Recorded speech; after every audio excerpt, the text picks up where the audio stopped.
when pieces are missing, it's a little harder sometimes to get in a groove and get in a good flow that that you're going to want to have during the season. So when you have that and you can start working on it at the beginning of OTAs, I think it does a number for getting that going for the rest of the season.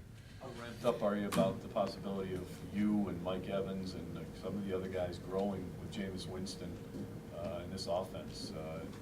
Do you even take the time to look ahead and say, this is what we could be? No, really, the thing is, we're all coming here to work. I'm happy Jameis is here. He's happy he's here. But the fact of the matter is, everyone's working hard. Mike Glennon's working hard, and Seth Lobato's working hard. And what we're focusing on is getting better as individuals, so we can collectively get better as a team. And whoever's out there day one, who's ever out there, and the coaches know who's going to be out there. I'm here to catch the ball, block, and do what I'm supposed to do. I don't worry about anything like that. Just do my job and make sure we all push each other and we can all get better as a team. Because, like you said, it's those guys, but at the same time, it's everyone working together. Without the team, without the O-line, without the special teams, without the defense, it doesn't all work like that. So. Obviously, you heard a lot about Jameis, his college success that he had at Florida State. Now that he's here out on the field, were you kind of anxious just to kind of see him up close and personal and see what type of person he was? Oh, yeah, I met him before. I met him, I think it was my sophomore, junior year when we were at Orlando Worldwide Disney Sports for, the awards and whatnot. So I've already built a relationship with Jameis. I know him. He's a good guy, and I've talked to him a number of times before he's been drafted. So I'm excited he's here. He's excited he's here. We're all excited he's here, and we're looking forward to working with him and getting better all together. How would you describe him on the field and just the way he functions? He's just himself. He's a great quarterback, and he wants to be great, and he's himself. He doesn't need to pretend anything like that. But I didn't really get to see him personally out there. We were just running. I think that's a better question to ask the coach, if they spent more one-on-one time with him. What's your personal analysis of your rookie season? You look back at it, what did you think? My personal analysis: we went 2-14. We didn't get a job done. Unfortunately, things didn't work out the way we all wanted to work.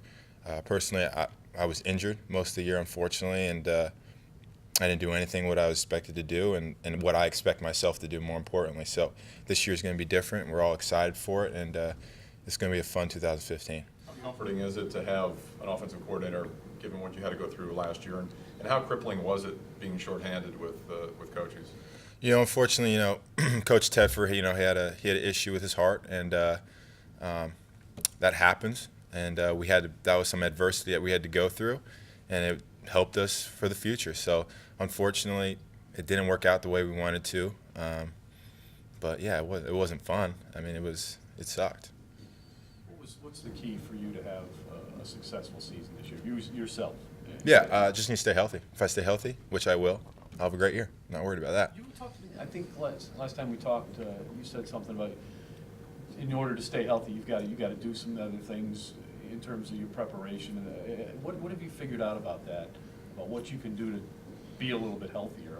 Obviously you can't predict you can't. Some things, but there are some things you can do. Yeah, I think it's just little things. You can do the stuff at the facility. Everyone does stuff at the facility, but when you leave, when you get home, can you do some extra stretching, extra exercises, different, get yourself a machine that helps you recover in your legs, different little things that you can do just to get that little more advantage so you can recover a little more for the next day. And I think taking advantage of that during the off season, I've learned have great veterans like Vincent Jackson, Logan Mankins that have helped me and putting me on the right track for that, and I'm excited for it, and I think we're all excited for this year.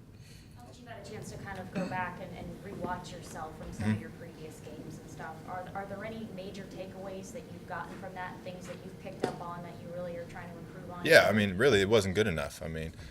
Personally, my expectations of myself, that wasn't a good enough year personally for myself, and everything needs to get better in all facets of my game, and they're going to get better. They've already improved since then, and we're going to keep working through OTAs, and this season I think will be a great display of how the Tampa Bay Buccaneers have gotten so much better compared to last year. Also, when you think about this second season and how much better you can be, do you quantify that? Do you have goals for yourself in terms of catches, touchdowns, anything like that? Yeah, my goal is win as many games as we can as the Tampa Bay Buccaneers, and I think that's the most important thing.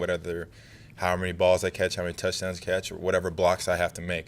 The most important thing is that we win games here, and we live to our potential and play to our talent level. So that's the most important thing. Personal goals are really out the window. It's about the team. How would you describe Dirk Cutter and how he runs the offense? It's great. He has an answer. If you have a question, he has an answer and why, and that's really comforting.